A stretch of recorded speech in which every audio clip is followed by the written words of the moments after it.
മണ്ണിടിച്ചിലുണ്ടായ ശിരൂരിൽ അർജുന്റെ ലോറി കണ്ടെത്താനുള്ള ദൗത്യം 13-ാം ദിവസവും തുടരുന്നു. പ്രാദേശിക മുങ്ങൽ വിദഗ്ധൻ ഈശ്വർ മാൽപേ സ്വന്തം റിസ്കിൽ ഇന്നും ദൗത്യത്തിനിറങ്ങും. രാവിലെ 9 മണിക്ക് കാർവാർ MLA-യുടെ നേതൃത്വത്തിൽ ചേരുന്ന അവലോകന യോഗത്തിൽ ഇന്നത്തെ ആക്ഷൻ പ്ലാൻ തീരുമാനിക്കും. ശക്തമായ അടിയൊഴുക്കുള്ള ഗംഗാവലി പുഴയിൽ ഇറങ്ങിയുള്ള തിരച്ചിൽ അസാധ്യമെന്ന് നേവി ജില്ലാ ഭരണകൂടത്തെ അറിയിച്ചിട്ടുണ്ട്. വിവരങ്ങളുമായി ശ്രീകാന്തും ഷഫീദ് റാവുത്തറും ചേരും. ശ്രീകാന്ത്, ഇന്നത്തെ തെരച്ചിൽ ഏത് രീതിയിലായിരിക്കും എന്നത് സംബന്ധിച്ച തീരുമാനം 9 മണിയോടുകൂടി ഉണ്ടാവും. ഈശ്വർ മാൽപ്പയാണ് ഇന്നത്തെയും പ്രതീക്ഷ, അല്ലേ? തീർച്ചയായും ഈശ്വർ മാൽപ്പെ തന്നെയാണ് ഇന്നത്തെയും വലിയ പ്രതീക്ഷയായിട്ട് നമ്മുടെ മുന്നിലുള്ളത്. കാരണം നേരത്തെ ഒരു ചെറിയ പ്രശ്നം, ഒരു ചെറിയ പ്രതിസന്ധി വന്നത് ഈശ്വർ മാൽപ്പയ്ക്ക് ഔദ്യോഗിക അനുമതി കിട്ടിയിരുന്നില്ല എന്നുള്ളതായിരുന്നു. ഈശ്വർ മാൽപ്പെ ഔദ്യോഗിക അനുമതി ഇല്ലാതെ ഇന്നലത്തേതുപോലെ ഇന്നും ഇറങ്ങുമോ എന്നൊരു സംശയം ഉണ്ടായിരുന്നു.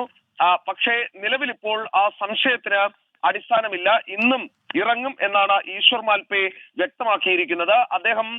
അദ്ദേഹത്തിന്റെ ടീമിനൊപ്പം ഏകദേശം ഒരു 9 മണിയോടുകൂടി അവിടെ എത്തി ഈ പരിശോധനയിലേക്ക് കടക്കും, ഈ തെരച്ചിലേക്ക് കടക്കും എന്നുള്ളതാണ് ഇപ്പോൾ അറിയിച്ചിരിക്കുന്നത്. അതേതായാലും പ്രതീക്ഷ നൽകുന്ന ഒരു വിവരമാണ് ഈ മണിക്കൂറിൽ വരുന്നത്. ഈശ്വർ മാൽപ്പെ ഇന്നും ദൗത്യത്തിനിറങ്ങുമെന്ന കാര്യം സ്ഥിരീകരിച്ചിരിക്കുന്നു. നേരത്തെ അതിലൊരു അവ്യക്തതയുണ്ടായിരുന്നു. ഇന്നലെയും ദൗത്യത്തിനിറങ്ങുന്നത് ജില്ലാ ഭരണകൂടത്തിന്റെയും സംസ്ഥാന സർക്കാരിന്റെയും ഒന്നും അനുമതിയില്ലാതെയായിരുന്നു.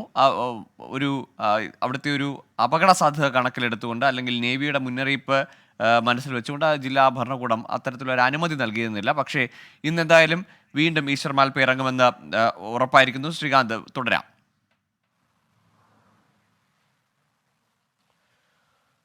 രാവിലെ ഗോകുൽ ഇതൊരു സംശയമായി നിലനിന്നതാണ്. ഇന്ന് ഈശ്വർ മാൽപ്പയുടെ നേതൃത്വത്തിലുള്ള സ്കൂബ സംഘം ഇറങ്ങുമോ ഇല്ലയോ, ഇതായിരുന്നു പ്രധാനപ്പെട്ട ഒരു സംശയം. ഏറ്റവും ഒടുവിൽ ആ സംശയം ദൂരീകരിക്കപ്പെട്ടിരിക്കുന്നു.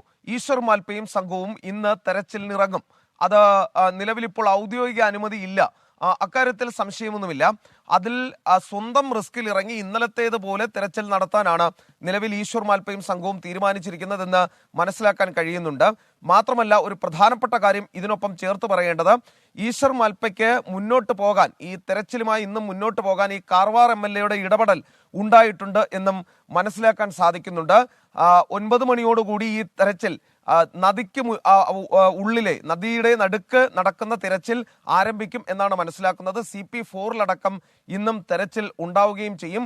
കഴിഞ്ഞ ദിവസം ഈശ്വർ മാൽപ്പെ 9 ഡൈവുകൾ ചെയ്തിരുന്നു. ഈ 9 ഡൈവുകൾ ചെയ്തിട്ടും ഒന്നും തന്നെ കണ്ടെത്താൻ സാധിച്ചില്ല. മാൽപ്പെ പറഞ്ഞൊരു കാര്യമുണ്ട്, അത് അദ്ദേഹത്തിന്റെ പ്രശ്നവുമല്ല. അദ്ദേഹം പറഞ്ഞത് അതിശക്തമായ ഒഴുക്കാണ് ഈ പുഴയ്ക്കടിയിൽ എന്നുള്ളതാണ്.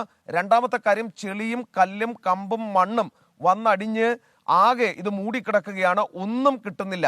അടിവശത്തേക്ക് പോകുമ്പോൾ വിസിബിലിറ്റി കുറവാണ്. ഇതും ഈശ്വർ മാൽപ്പെ പറയുന്നുണ്ട്.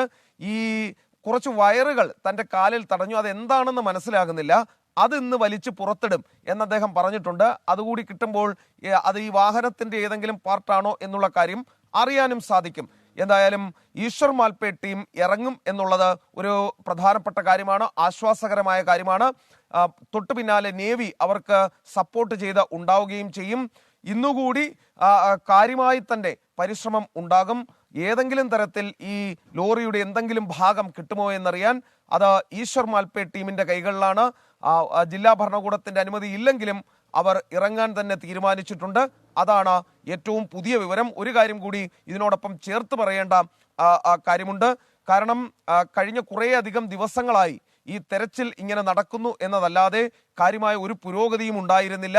പക്ഷേ ലോറി വീണ്ടെടുക്കാൻ സാധിക്കും. അതിൽ അർജുൻ ഉണ്ടാകുമോ ഇല്ലയോ എന്നുള്ള കാര്യം ഇപ്പോഴും സംശയമാണ്. പക്ഷേ ലോറി വീണ്ടെടുക്കാൻ സാധിച്ചേക്കും എന്നൊരു പ്രതീക്ഷയുണ്ട്.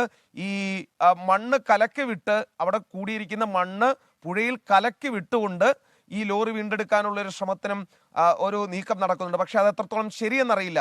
ഡ്രഡ്ജർ അവിടേക്ക് കൊണ്ടുവരാൻ കഴിയില്ല, വലിയ ഡ്രഡ്ജർ കൊണ്ടുവരാൻ കഴിയില്ല. കാരണം ഗംഗാവാലി നദിയും അതോടൊപ്പം കൊങ്കൺ റെയിൽവേ ബ്രിഡ്ജും, ഗംഗാവാലി ബ്രിഡ്ജും കൊങ്കൺ റെയിൽവേ ബ്രിഡ്ജും അതിന് അനുവദിക്കില്ല. അതുവഴി ഈ വലിയ ഡ്രഡ്ജറിന്റെ മൂവ്മെന്റ് നടക്കില്ല. പോണ്ടൂൺ കൊണ്ടുവരുന്നതിൽ സാങ്കേതിക തടസ്സം കളക്ടർ പറഞ്ഞിട്ടുണ്ട്, പരിഹരിക്കാൻ ശ്രമം നടക്കുന്നതേയുള്ളൂ. അതിലും അന്തിമ തീരുമാനമായിട്ടില്ല. എല്ലാ കണ്ണുകളും നിലവിൽ ഇന്നും ഈശ്വർ മാൽപ്പയിലേക്ക് തന്നെ. ഗോകുൽ, തീർച്ചയായും ശ്രീകാന്ത്, ഇന്നും ഇന്നലത്തെ പോലെ തന്നെ ആഴങ്ങളിലേക്ക് ഇറങ്ങുന്ന ഈശ്വർ മാൽപ്പയാണ് പ്രതീക്ഷയാകുന്നത്.